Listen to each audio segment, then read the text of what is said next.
Se você quer destruir uma nação sem uma guerra, faça que o adultério e a nudez seja comum na geração mais jovem. Essa provavelmente vocês já devem ter ouvido falar essa frase. É uma frase muito famosa que dizem que foi Saladino que disse, né? Que foi um ex-sultão do Egito e da Síria na época das cruzadas. Há certas contradições, dizem que não foi ele que disse essa frase, mas no fim não importa se foi ele ou não. Importa é que a frase existe e faz sentido. Mas por que Saladino fez isso? E como isso reflete hoje em dia?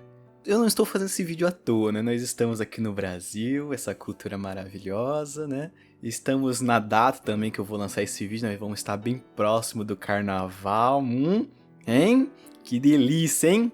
Que é uma época, é uma celebração, né? Uma festa bem conhecida pelos jovens, as pessoas esbanjarem além da conta, né? Beberem muito ligado às relações sexuais, né? Entre pessoas. Sim, eu não sei se o país devia se orgulhar disso ou não, mas a realidade é essa, né? Mas nós temos que entender essa frase de Saladino e entender o que ele quis dizer com isso. Pense bem, quando a juventude tem acesso muito fácil à nudez e o adultério como um todo esse lance de desejos sexuais desenfreados, Saladino quis dizer que ela corrompe os valores morais e sociais das pessoas. Ainda mais do jovem. O jovem é muito mais, como eu posso dizer, frágil a essas coisas. Porque ele é alguém sem experiência, alguém muito novo, alguém que está com os desejos à flor da pele. Então ele tende muito a esse lado da sexualidade. Então Saladino, por meio dessa frase, ele deixa claro que uma sociedade que permite que comportamentos considerados imorais ou destrutivos se tornem aceitáveis entre os jovens, ela está, na verdade, minando suas próprias bases sociais e culturais, o que podem levar ao colapso ou à decadência da própria nação. Porque pense comigo, o jovem é o futuro de uma nação, certo? O excesso desse jovem com sexualidade, com desejos imorais, com nudez, o torna mais frágil, mais fraco. Por quê, Pedro? Porque isso remete à selvageria, a animais. Animais são seres ilógicos, são seres burros. Então um animal, quando chega na época de reprodução, ele só pensa nisso, em reproduzir. O carnaval é como se fosse nossa época de reprodução aqui, pela essa selva aqui chamada Brasil, entendeu? O que nos torna verdadeiros animais. Porque o carnaval tem muitas implicações que prejudicam a sociedade como um todo. Primeiro a sujeira, né, que faz uma festança na rua, o povo também já é muito educado, né, eles não tacam lixo na rua. Não, imagina, são um povo muito limpo, muito respeitoso, né, é uma beleza. Aí no fim do carnaval aquela rua fica como? Daquele jeito bonito, né, coitados faxineiros municipais aí que tem que limpar a bagunça. Outra coisa, é comum no carnaval, você pode ver pesquisa, eu coloco aí as pesquisas aí na sua cara pra você ver, não tem problema não. Doenças transmitidas pelo ato tem maior transmissão no carnaval. Por que será, né? Por quê? Eu não sei, eu tenho que pensar aí por quê, mas... Além disso, o Brasil, como qualquer país subdesenvolvido, tem um grande problema com famílias destruturadas. Ah, Pedro, o que é famílias destruturadas? Família sem pai, família sem mãe, entendeu? Não porque um dos dois morreram, mas sim porque eles sumiram. É triste, mas é a realidade. Então o carnaval espalha isso. Porque sim, é um ato desenfreado, mundano, imoral. As pessoas ali não estão ali para se casar, então estão ali para viver um romance, não, estão ali para fazer o ato. E depois ir viver suas vidas normais. E isso é motivado por toda a nossa cultura, não é só pelo momento do carnaval, não é só o período do carnaval. Não, uma das principais músicas brasileiras que muito ouvidas pela juventude, por muitas pessoas, é o funk. Que em sua maioria tem músicas imorais, que se dedicam apenas em feitos sexuais ou ostentação. Veja bem, que visão essa música passa a uma juventude? Que virtude essa música passa para uma juventude? A pessoa que escuta essa música, que estímulos ela tem? Simples, ela te estimula a você seguir os seus desejos carnais em primeiro lugar. E quando uma pessoa persegue seus desejos carnais em primeiro lugar, ela se torna um ser sem autocontrole, ela se torna um animal, escravo da sua própria promiscuidade. E quando isso acontece, automaticamente a sociedade e os homens como um todo se tornam seres fracos e frágeis. Pois um homem que não sabe controlar seus próprios desejos, está sempre atrás dessa paixão desenfreada, ele é escravo do seu próprio corpo. Ele é escravo da sua própria vontade, do seu próprio desejo. E quando uma sociedade viola a santidade, que é o casamento, a santidade, que é a relação sexual, que é algo sagrado, e isso passa a ser comum entre todo mundo falando, né? Ah, vamos fazer aquilo lá na rua, que beleza, o carnaval. E isso destrói a sociedade como um todo, porque as pessoas não dão valor à relação sexual como deveria dar. Elas acham que é um desejo que deve ser saciado a qualquer custo. E esses desejos ocupam muito espaço em nossa mente, muito mesmo, e ditam nossos atos, nossas ações. E isso tem um resultado muito prejudicial à sociedade. Como eu falei, hoje em dia é muito filho sem pai. Até aquela brincadeira, né? O pai foi comprar cigarro e nunca mais voltou. Mas essa é a verdade. Você acha que esses filhos, ou essas filhas sem pai ou sem mãe, são uma figura feminina ou masculina, elas nascem e se desenvolvem como uma criança normal que tem pai e mãe dedicado? Claro que não.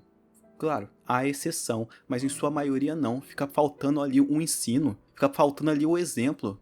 Isso quando as pessoas não têm filho em sua juventude. Eu creio que vocês conhecem alguém porque é muito comum. Uma mãe menor de idade já está grávida, já tem um filho. Será que é aquele adolescente que está grávido, aquela menina, que ainda é uma menina, não é nem uma adulta ainda, tem capacidade para educar um filho?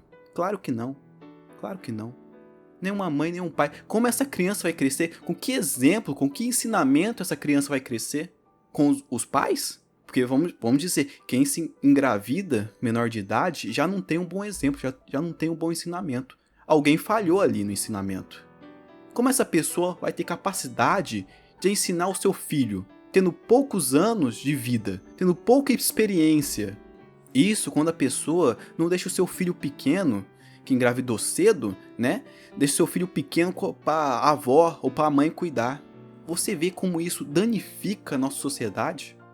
Agora, se a relação sexual, se os relacionamentos, se o casamento fosse visualizado pela santidade, pela ética e pelo respeito que deveriam ter, você acha que essas coisas iriam acontecer?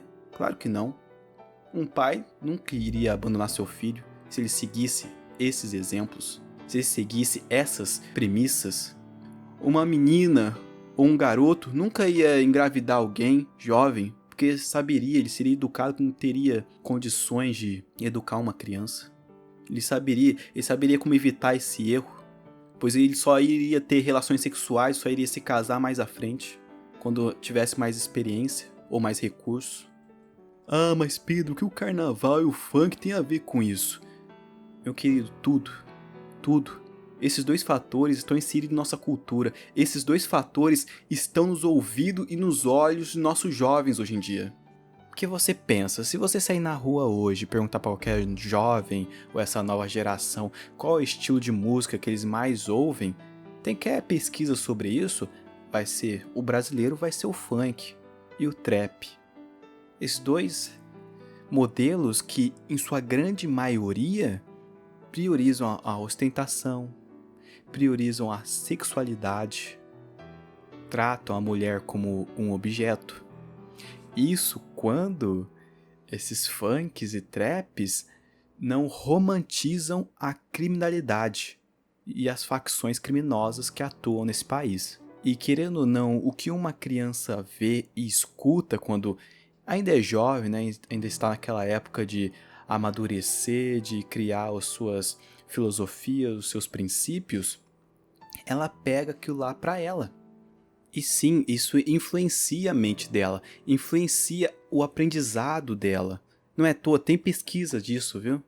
Crianças que ouvem música clássica, uma música que inspira e desperta sentimentos mais positivos para todas as pessoas, essas crianças tiveram um QI maior ao longo de suas vidas, nos testes que fizeram. E isso não é à toa.